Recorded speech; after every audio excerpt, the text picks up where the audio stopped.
में हमने बात किया था जी.एन. रामाचंद्रन सर के बारे में एंड हमने उनके लाइफ के ऊपर पीएचडी लेवल पे अंडरस्टैंडिंग बिल्ड किए थे। अब जो नेक्स्ट चीज़ हम पढ़ेंगे वो है cell the unit of life.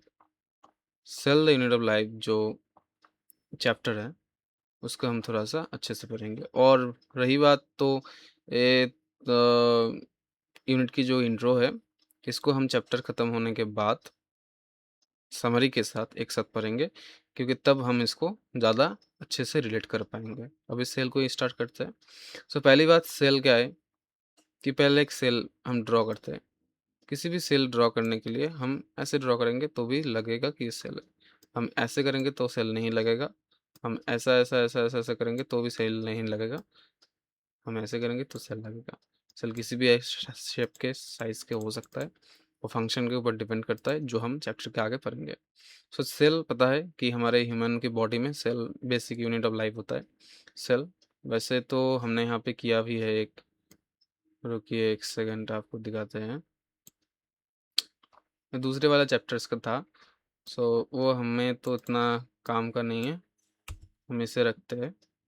तो इसमें देखिए, जो पहला चीज़ यहाँ पे आप नोटिस कर सकते हैं कि सेल है फंडामेंटल एंड बेसिक थिंग हमारे लाइफ के लिए। एंड जो थिंग अब देखेंगे हम एनसीईआरटी के अंदर कि what is cell, cell theory के बारे में जानेंगे, सेल का ओवरव्यू में जाने में, and prokaryotic cell and eukaryotic cell, इन सब कुछ इस बारे में जानेंगे। ठीक है, अब cell the unit of life, वही से क्वेश्चन आ सकता है कि what is the unit of life, cell होगा। बेसिक क्वेश्चन है, नहीं आ सकता है, बहुत ही लेस प्रोबेबिलिटी है आने का। ओके, फिर भी हम देखेंगे कौन से क्वेश्चन फ्रेमिंग हो सकते हैं। When you look around you see both living and non living things. हाँ सही है, दोनों देखते हैं। तीसरा कोई चीज़ होता है क्या लिविंग और नॉन लिविंग के अलावा? इसमें से आई डोंट नो कोई क्वेश्चन फ्रेम हो सकता है। You must have wondered and asked yourself what is that makes an organism living, or what is that an inanimate thing does not have which a living thing has। अब देखिए, NCERT के according हम इतने पढ़े लिखे हैं कि हमारे अंदर ऐसे ऐसे सवाल आना चाहिए, लेकिन मुझे नहीं पता कि ऐसे सवाल भी हमारे अंदर आते थे कि कौन सा चीज़ एनिमेट है, कौन सा चीज़ एनिमेट है। खैर, मान लेते हैं कि हमें ऐसे ख्याल आए थे। अब एनसीईआरटी उसके जवाब में हमें बताएगा कि कौन सा चीज़ इनएनिमेट है एंड कौन सा चीज़ एनिमेट चीज़ है। पहले बता दूँ इनएनिमेट क्या और एनिमेट क्या होता है। एनिमेट मतलब एनिमल, मतलब जिसमें अंदर लाइफ होता है, जो जिंदा होता है, जो लिविंग होता है। एंड इनएनिमेट मतलब आपने तो पढ़ा ही था ना कि इन लगा देते हैं एनिमेट के सामने, तो इन लगाने से क्या होगा, ऑपोजिट हो जाएगा। एनिमल मतलब एनिमेट का ऑपोजिट इनएनिमेट, मतलब जो जिंदा नहीं है, जो लिविंग नहीं है। ठीक है ना। अब देखिए कि यहाँ पे बोला है what is it that makes an organism living, क्या होता है, सेल। और what is it that an inanimate thing does not have which a living thing has. वही बोल सकते हैं कि मोटा मोटा सेल ही है। अब सेल में भी मतलब वो सेल जिंदा रहना चाहिए, जिसके अंदर केमिकल रिएक्शंस वगैरह होना चाहिए, तो वो बात की बात है, लेकिन सेल ही तो है ना overall. The answer to this presence of basic unit of life the cell is in all living organisms. तो इसमें से एक बहुत अच्छा क्वेश्चन यहाँ से फ्रेम हो सकता है कि हमारे जो बेसिक यूनिट ऑफ लाइफ है वो क्या होता है, सेल होता है। Basic unit of life cell. अब नेक्स्ट चीज देखेंगे, all organisms are composed of cell. यहीं से आपको एक लाइन दिखा के आता हूँ, ठीक है। एक मिनट नीचे चलते हैं। यहाँ पे देखिए, all organisms are composed of cells and products of cell and all cells arise from pre existing cell. ये हम बाद में जानेंगे, लेकिन पहले देखिए कि इसका के मतलब कहाँ से रिलेशन है, किसके साथ रिलेशन है। देखिए यहाँ पे बोला है कि all organism are composed of cells and बाद में जानेंगे कि प्रोडक्ट ऑफ सेल। सब मोटा मोटा जान लेते हैं कि सारे जो लिविंग थिंग है सेल से ही बने होते हैं। Some are composed of single cell and called unicellular, and while others like us composed of many cells and called multicellular organisms. Okay, सही है, कोई दिक्कत नहीं है। यूनिसेलुलर मल्टीसेलुलर बारे में थोड़ा सा बेसिक में इतना ही पता है कि यूनि मतलब सिंगल, सिंगल सेल से बने हुए सेल तो यूनिसेलुलर, मल्टीपल सेल से बने हुए सेल मतलब मल्टीपल सेल से बने हुए ऑर्गेनिज्म है तो वो मल्टीसेलुलर होगा। बेसिक सेंस है। अब यूनिसेलुलर में क्या होता है? यूनिसेलुलर में एक ही सेल रहता है जो उसका बॉडी का सारा फंक्शन करेगा। यूनिसेलुलर मतलब यूनिसेलुलर जो ऑर्गेनिज्म है उसको अपने बॉडी का सारा फंक्शन करना पड़ता है अकेले अकेले। ठीक है। अब जो मल्टीसेलुलर ऑर्गेनिज्म है उसे सारा फंक्शन अकेले करने की ज़रूरत नहीं होता है। उसमें मतलब कुछ सेल मिला के जो होते हैं ना, कॉलोनी बनाते, ग्रुप बनाते, लोग अपना कम्युनिटी बनाते, वैसे ही सेल भी बनाते हैं अपना कम्युनिटी। अपने अ, जैसे सेल के साथ जुड़ते हैं, जुड़ के क्या बनाते हैं? टिश्यू बनाते हैं। टिश्यू सिस्टम, ऑर्गन सिस्टम ऐसे बनाते हैं। So what is cell? अब हम देखेंगे कि सेल क्या है। Unicellular organisms are capable of independent existence and performing essential function of life. अब इसमें सेल क्या है वही तो पहले नहीं बताया, पहले हमें वो भी तो बताना चाहिए ना सेल।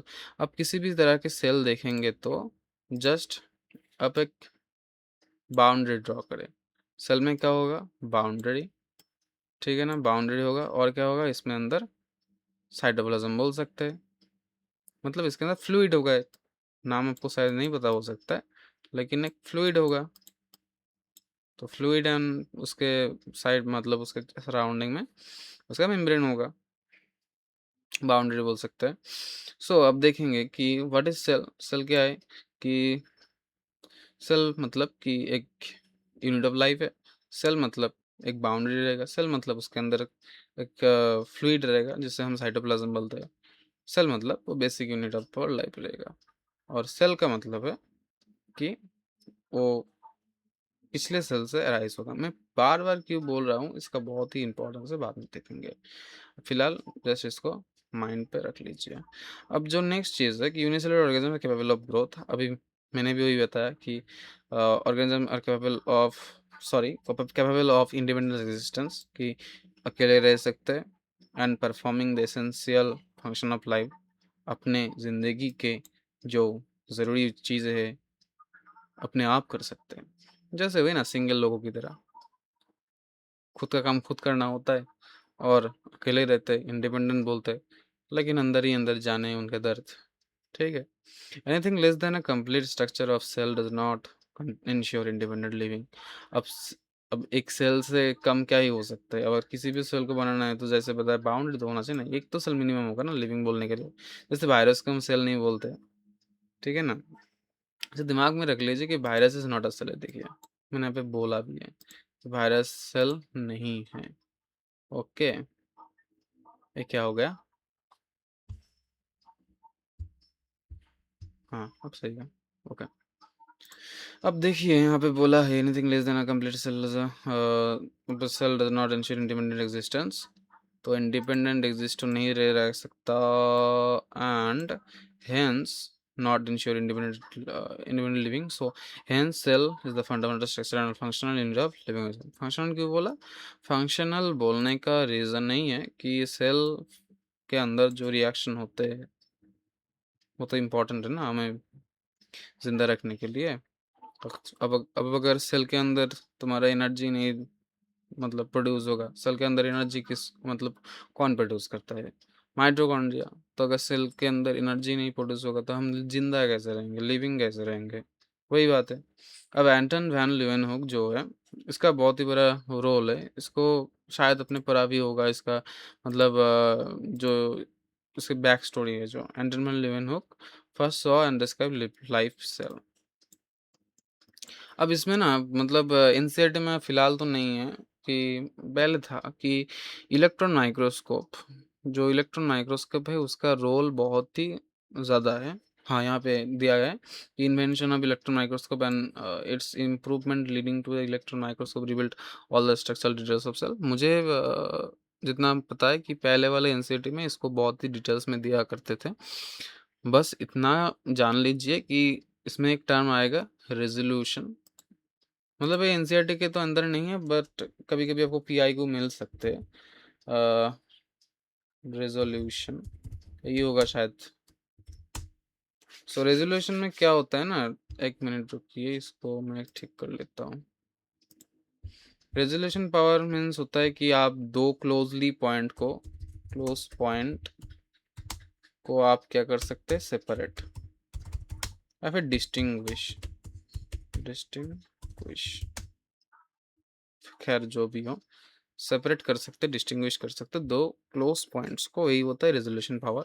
अब इलेक्ट्रॉन माइक्रोस्कोप का इंपॉर्टेंस तो हमें यहाँ पे एनसीईआरटी ने बोला है कि इलेक्ट्रॉन माइक्रोस्कोप आने की वजह से ये सब जो सेल की डिटेल्स है वो हमें बहुत अच्छे से दिख रहे हो, ठीक है ना। और एक चीज़ जो है कि वो लैम्डा ना बहुत ही यहाँ पे काम में आता है। आपको पता होगा कि नहीं कि लैम्बडा,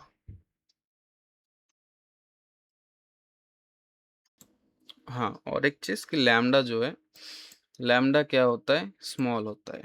अच्छा, मतलब ये सारे पॉइंट्स अगर आप याद रखेंगे तो ज़्यादातर पीवाईक्यूज आपसे हो जाएंगे, ठीक है ना। ये था एनसीईआरटी के बाहर थोड़ा सा पॉइंट्स, उतना ज़्यादा भी नहीं। तो अब देखेंगे कि एंडरसन वैन लीeuwenhoek उन्होंने फर्स्ट सेल को उन्होंने डिस्क्राइब किया कि लिविंग सेल उन्होंने देखा, एंड रॉबर्ट ब्राउन जो है उन्होंने लेटर क्या किया, उन्होंने रॉबर्ट ब्राउन का बहुत ही इंपॉर्टेंट है, यहाँ से डायरेक्ट क्वेश्चन बनता है, ठीक है ना।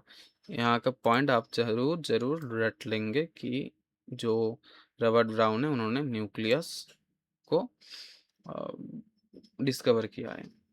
अब इसे याद रखने का थोड़ा सा ट्रिक बता देता हूँ कि लिवन है, मतलब लिविंग साउंड कर रहा है, लिवन लिविंग ऐसा ही साउंड कर रहा है ना, तो ये living life cell. And Robert Brown, brown colour क्या होता है, थोड़ा सा डार्किश होता है। अगर आपको पता होगा कि सेल के अंदर मतलब न्यूक्लियस होता है थोड़ा सा डार्क होता है उसके अंदर, सो उसी को याद रखने का थोड़ा सा ट्रिक ही है, ज़्यादा कम मतलब उससे ज़्यादा कुछ नहीं है, अल्टीमेट याद रखना ही होगा। अब जो नेक्स्ट चीज़ है, the invention of electron microscope and is improvement leading to the electron microscope revealed all the structural details of cells। हाँ, वही बात की इलेक्ट्रॉन माइक्रोस्कोप का डिस्कवरी बहुत ही इंपॉर्टेंट है, एंड वो आप का सेल के डिटेल्स को देखने में बहुत हेल्प किया है, ठीक है। यही सारे चीज़ें थे ओके।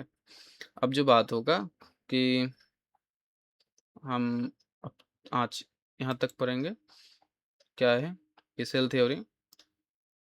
पहले आप दो साइंटिस्ट का नाम जान लिए, एक है स्लेडन, यहाँ पे जर्मन लिखा है, सही है। दूसरा है श्वान, ये भी यहाँ पे जर्मन लिखा है। अगर आप ओल्ड एनसीईआरटी देखेंगे तो उसमें एक जर्मन है, एक ब्रिटिश है, लेकिन बाद में करेक्शन करके दोनों को जर्मन कर दिया है। एक जर्मन बोटानिस्ट है और दूसरा जर्मन जूलॉजिस्ट है। इसमें अगर हम बताएं कि स्लेडन और श्वान में से किसका रोल ज़्यादा है, तो रोल के हिसाब से श्वान ज़्यादा इम्पोर्टेंट है। और एक चीज़ आपको बता दूं कि श्वान को आप याद रखेंगे कि श्वान सेल होता है किसमें, नर्व में, और नर्व किस में रहता है, मतलब न्यूरॉन, न्यूरॉन रहता है हमारे ह्यूमन में। अगर आपने थोड़ा सा भी क्लास 10 में पढ़ा होगा तो आपको पता होगा कि न्यूरॉन रहते हैं हमारे बॉडी में, तो न्यूरॉन में श्वान सेल रहते हैं। तो इसी तरह की से आप याद रख सकते हैं कि Schwann related to zoology. Okay okay, so अब देखेंगे कि ये चीज़ तो याद रखना है, जर्मन है। अब श्वान ने क्या किया है उसको जानने से पहले हम स्लेडन का देख लेते हैं। उन्होंने एक बहुत ही large number of plant cell को ऑब्जर्व किया कि plant cell different kind of cell which form tissue to the plant. उन्होंने सिर्फ यही बोला कि प्लांट सेल में तुम्हारा सेल, इंटररिलेटेड प्लांट सेल मिलके टिश्यू बनाते हैं। यहाँ से यही पॉइंट एक इम्पॉर्टेंट है कि टिश्यू बनाते हैं, वो किसने बोला टिश्यू बनाते हैं, किसने बोला, स्लेडन ने बोला कि वेज फॉर्म टिश्यू। और हमारे थियोडर जो, sorry, my mistake, very very mistake, my bad, Schleiden ने बोला था, स्लेडन ने बोला था टिश्यू है, बस इतना याद रख लो। स्लेडन ने बोला था कि प्लांट के टिश्यूज मतलब सेल, प्लांट में जो सेल रहते हैं वो टिश्यू बनाते हैं। स्लेडन ने बोला था कि प्लांट में जो सेल रहते हैं वो टिश्यू बनाते हैं।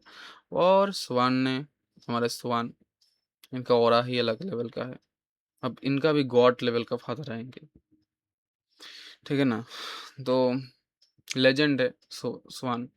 उन्होंने बोला कि उन्होंने बहुत सारे एनिमल सेल को ऑब्जर्व किया एंड उनके अंदर एक थिन आउटर लेयर पाया जिसको उन्होंने बोला था, क्या बोला था? Plasma membrane. बहुत ही इंपॉर्टेंट लाइन है, प्लाज्मा मेम्ब्रेन बोला था उन्होंने। इसको रट लेना कि उन्होंने प्लाज्मा मेम्ब्रेन बोला था। कौन सा वाला प्लाज्मा मेम्ब्रेन? नहीं, सेल के आउटर जो लेयर होता है इसी को उन्होंने बोले थे कि प्लाज्मा मेम्ब्रेन है, ठीक है। अब देखो, he also concluded based on his studied plant tissue, मतलब उन्होंने प्लांट टिश्यू के ऊपर भी स्टडी किया एंड उनको पता चला कि प्लांट टिश्यू के अंदर सेल वॉल रहते हैं। सेल वॉल क्या है?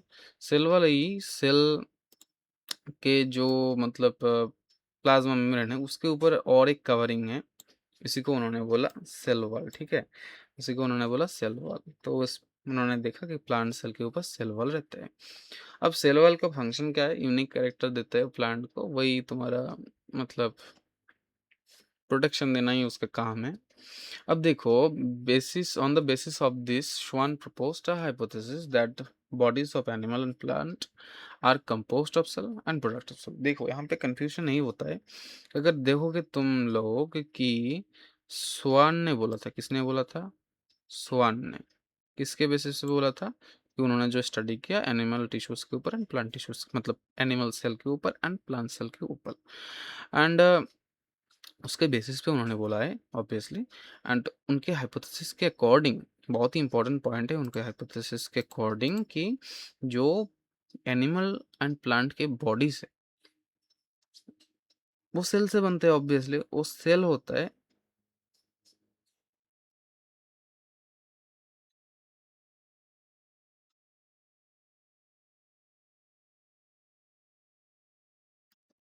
ओके सॉरी, थोड़ा सा बिजी हो गया था मैं दूसरे काम पे।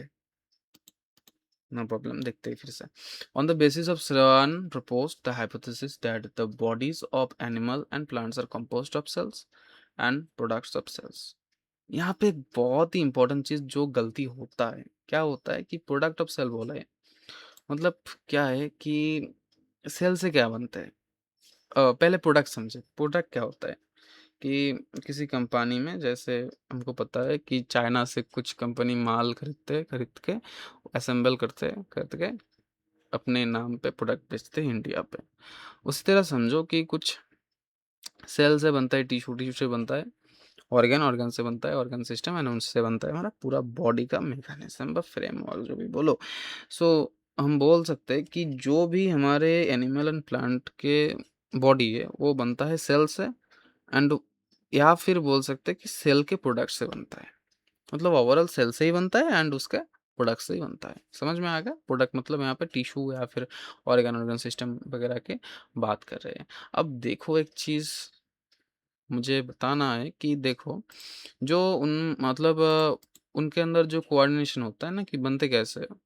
बनते हैं ऐसे कि जो बहुत सारे सेल है वो एक दूसरे के साथ कम्युनिकेट कर सकते हैं, एंड कम्युनिकेट करके एक वो अपना ही एक राज कर लेते हैं। सिमिलर सेल्स होगा, सिमिलर फंक्शन करेंगे।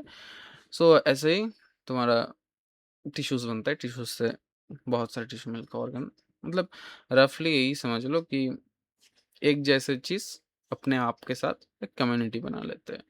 अब Schleiden and Sovan together formulated, मतलब उन्होंने इसको फॉर्मुलेटेड किया है कि द सेल थ्योरी, मतलब उन्होंने दोनों ने मिलकर इसको फॉर्मुलेटेड किया है सेल थ्योरी को, ठीक है। अब बोलोगे कि फॉर्मुलेटेड का मतलब क्या होता है? वही कुछ नहीं, मतलब क्लियरली बोले, पहली बार उसको बोल सकते हैं कि उन्होंने स्टेटमेंट दिया, वही उसी को फॉर्मुलेटेड बोल रहे हैं स्टैंडर्ड लैंग्वेज में। This theory however did not explain the how the new cell formed। मतलब इसमें ड्रॉबैक यही है, ये भी बहुत इंपॉर्टेंट एक लाइन है, कि नया सेल कैसे बनता है वो तो इन्होंने बता नहीं पाए। अब एंट्री आता है हमारे गॉड लेवल। गॉड लेवल, वो तो लेजेंड थे, अब गॉड आएंगे। गॉड लेवल ऑरा फॉर्म करना है, इनका ऑरा ही अलग है, रेड ऑफ वर्च्यू। कोई कोई भिरचा भी बोलता है, अब जो भी बोलो उतना मैटर नहीं करता है। मैटर जो करता है कि उन्होंने 1855 में first explain that cell divided and new cell are formed from pre-existing cells। कि जो सेल होते हैं वो प्री एग्जिस्टिंग सेल, मतलब मम्मी पापा सेल का मम्मी पापा, हमारे नहीं, गलत चीज़ों का नॉलेज मत लेना। मतलब सोचो कि एक सेल है, ये डिवाइड करेगा, डिवाइड करके और मुन्ने छोटे छोटे 2 सेल बनाएंगे। अब ये 2 सेल डिवाइड करेगा, 2 से कितने बनाएंगे? 1 2 3 4, 2 से 4 बनाएंगे। वैसे ही सेल, ये भी तो किसी से आया होगा, ऐसे ही सेल प्री एग्जिस्टिंग सेल से आते हैं। सेल में न्यूक्लियस दे देंगे तो अच्छा लगेगा दिखने में, है कि नहीं? वैसे ही उन्होंने इसको मॉडिफाई किया। तो फॉर्मुलेटेड किसने किया? हमारे सेल थ्योरी को फॉर्मुलेटेड किया है श्वान, एंड स्लेडन का भी हाथ है उसमें। और श्वान ने पहले हाइपोथाइस किया था। देखो हाइपोथाइस मतलब उन्होंने जस्ट बोला है, स्टेटमेंट दिया है, लेकिन अभी भी उन्होंने एकदम पूरा सील लगा के नहीं बोला है कि देखो यही होने वाला है। उसके बाद दोनों मिले, स्लेडन श्वान जर्मनी में ही थे, तो दोनों मिलके बोले कि चलो फॉर्मुलेट कर देते हैं, इसको कॉन्क्लूड कर देते हैं। उन दोनों ने बता दिया कि सेल जो है या फिर सेल के जो प्रोडक्ट है वो हमारे बॉडी मतलब एनिमल एंड प्लांट में बनाते हैं। एंड डब्ल्यू 1855 में उन्होंने पहली बार उस चीज़ को करेक्ट किया जो उन्होंने मतलब पहले के ड्रॉबैक्स थे। पहले का ड्रॉबैक क्या था? पहले का ड्रॉबैक था कि उन्होंने नहीं बता पाए कि सेल बनते कैसे हैं, नए सेल तो प्री एग्जिस्टिंग सेल से बनते हैं। और ये चीज़ बहुत ही इंपॉर्टेंट है, ओमनिस सेलुलाई सेलुलाई, इसको चाहे तो एकदम जहन में बसा लेना, बिकॉज इसको फ्लेक्स कर सकते हैं। ओमनिस बैकलॉग है, ये बैकलॉग है, वही था ना बैकलॉग के लिए, ओमनिस सेलुलाई सेलुला। तो सही है, हमने इतना तो थोड़ा सा पढ़ लिया। और जीवन मतलब जो GN रामाचंद्रन सर है उनके बारे में हमने एकदम प्रॉपर वे में पढ़ रखा था, ठीक है। उनके बारे में ना मतलब जितना कम बताए, मतलब जितना ज़्यादा बताए उतना ही कम लगता है कि नहीं? तो पहले वाला वीडियो अगर आपने नहीं देखा तो देख लेना। Thank you for watching. अब आपके लिए क्या दे सकते हैं? कुछ नहीं, थैंक यू ही लिख देते हैं यार, इससे ज़्यादा क्या कर सकते हैं। थैंक यू, लाभ।